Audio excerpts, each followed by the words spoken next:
The first method you learn for factoring is factoring by the GCF, and you can factor by grouping through looking for the GCF of two of the four terms in a polynomial as well.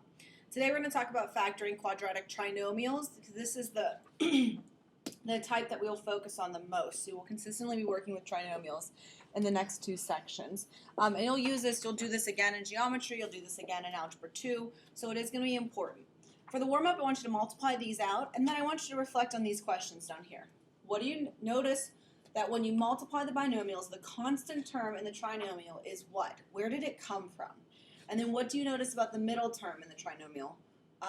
What do you notice about its coefficient? Where did it come from? So pause the video, complete the warm-up, write down something for these two questions, and then we'll discuss it. Pause the video now, please.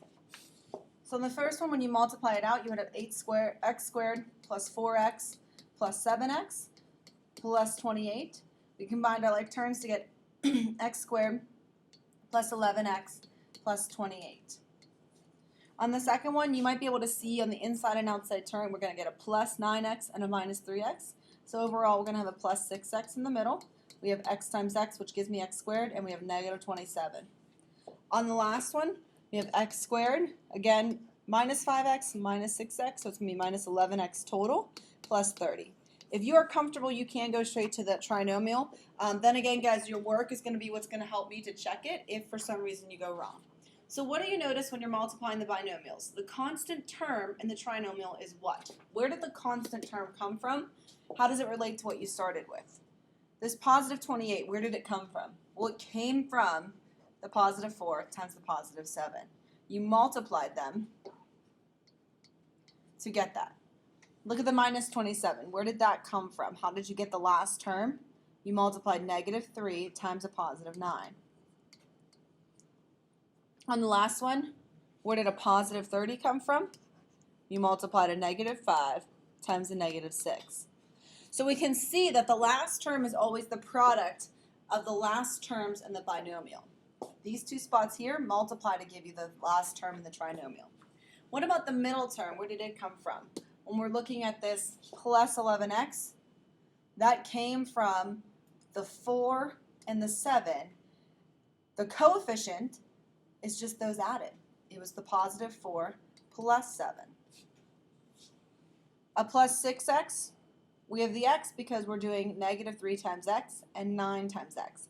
Think about the coefficient. Can you see a shortcut here? The coefficient, again, is negative 3 and 9, but this time we're adding. So when you add the last terms, you should get the middle coefficient. When you multiply the last terms, you should get the constant at the end.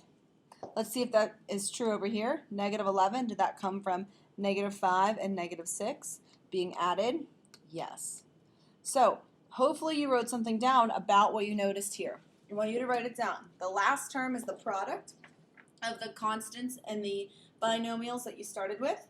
And the middle term, the coefficient, is the sum of the constants in the binomials. What we're going to learn how to do today is we're going to start with this step, and we're going to go backwards. If I gave you this, would you know what its factors were? So make sure you answer those questions, have something written for that. When foiling, the product typically results in a trinomial. Therefore, when factoring a trinomial, we need to undo the foiling that was done, or the distributing that was done, or the multiplication that was done. So when we look at this first one, you're going to think about those two questions, okay? What times what will give me the last term? 36. And then what plus what, same what's by the way, will give me 15, which is your middle term. Well, what did we notice in the warm-up?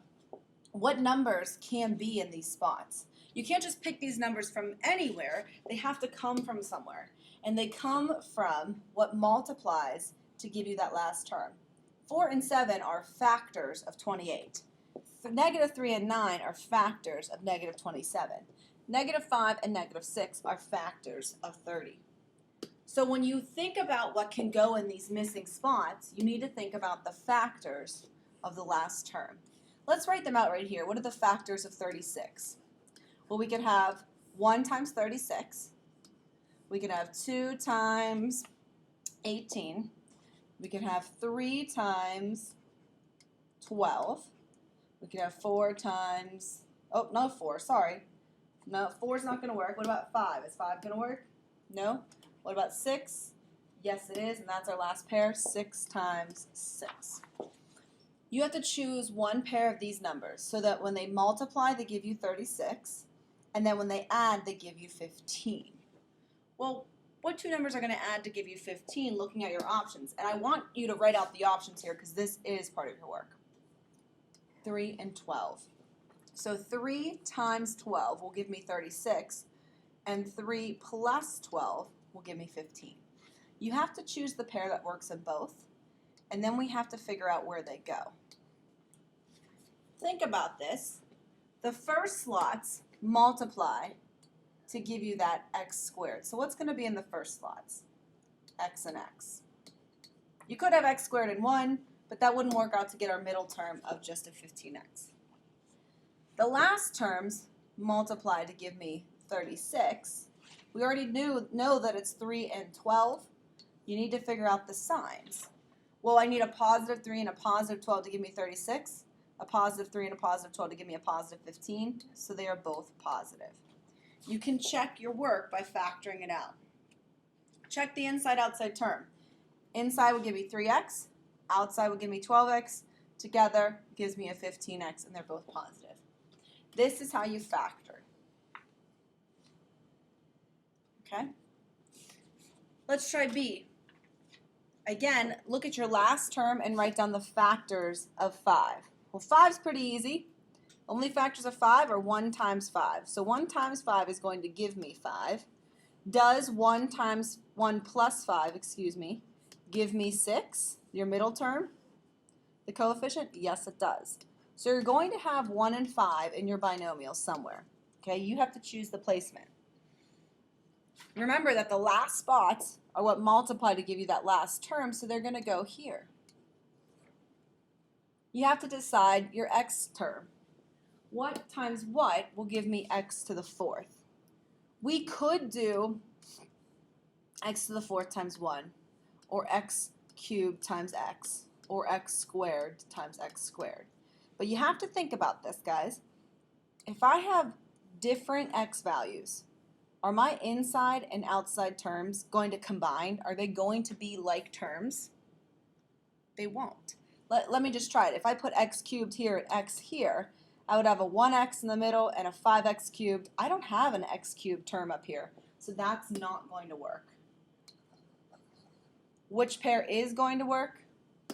X squared and x squared. Honestly, that's how it'll work out most of the time, not always. You have to determine your signs.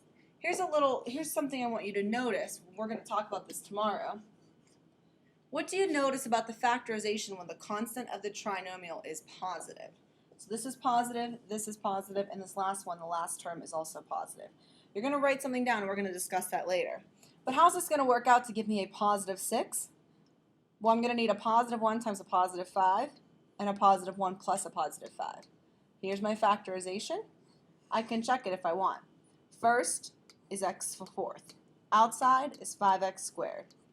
Inside is plus 1x squared. And last is plus 5. Combine my like terms, x to the 4th plus 6x squared plus 5. There's my check. Again, I strongly suggest for you to check on the homework when we practice in class. I'm going to ask you to check. You're going to check on your quick check as well. Let's take a look at C. You try this one. We have factors of 15 that we need to focus on. So you're always focusing on the last term. What are its factors? We can do 1 times 15. We could also do 3 times 5. Well, what times what will give me 15? But when I add those two together, they're going to give me a negative 8. And notice that negative sign this time. You have to think about this. Is 1 and 15 going to work? 1 plus 15, would that give me negative 8 anyway? No. So we're going to go with the 3 and the 5. But how would we get a negative 8? We would actually have to have a negative 3 and a negative 5. Negative 3 times negative 5 is also a factor, are also factors of 15, right? Because that would come out to be a positive 15. So we would have negative 3 times negative 5 is a positive 15.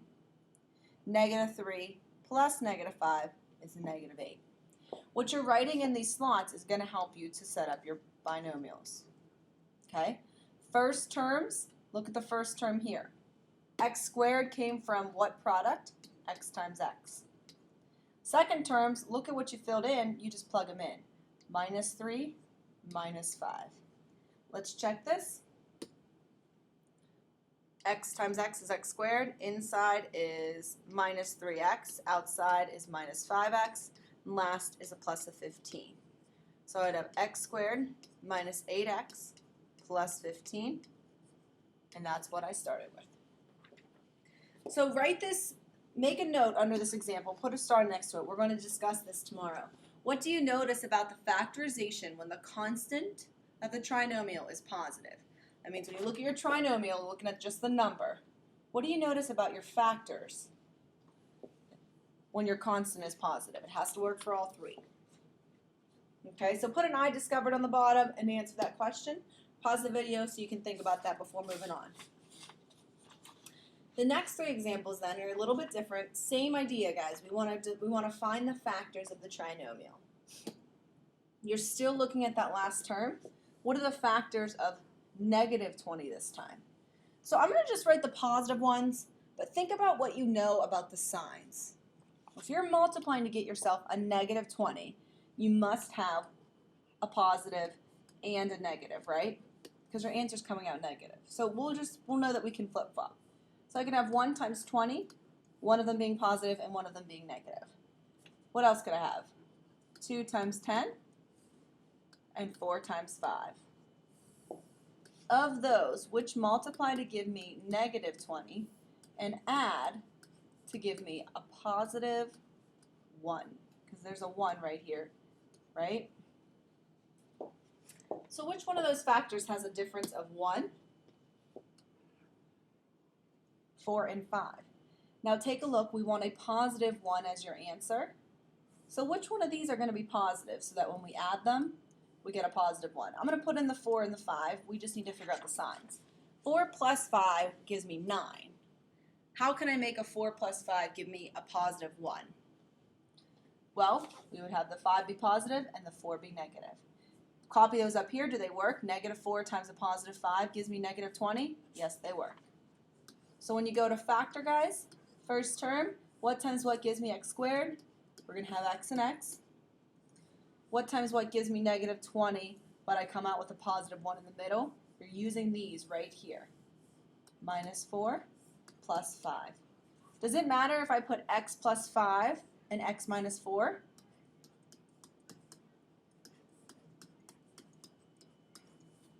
No, those are both the same. So either one answer would be okay. Does it matter if I put x minus 5 and x plus 4? Is this the same thing? Let's multiply this out. I would have x squared minus 5x plus 4x minus 20. Is that going to come out to give me a positive x on top? A positive x term in the middle? It is not. So we're going to have to, this is a different answer. We're going to have to skip that. This would be your factorization. All right, on the next one for B, think of the factors of negative 18 that add to give you negative 3. I'm going to cut the video off here and add the final examples in the next video.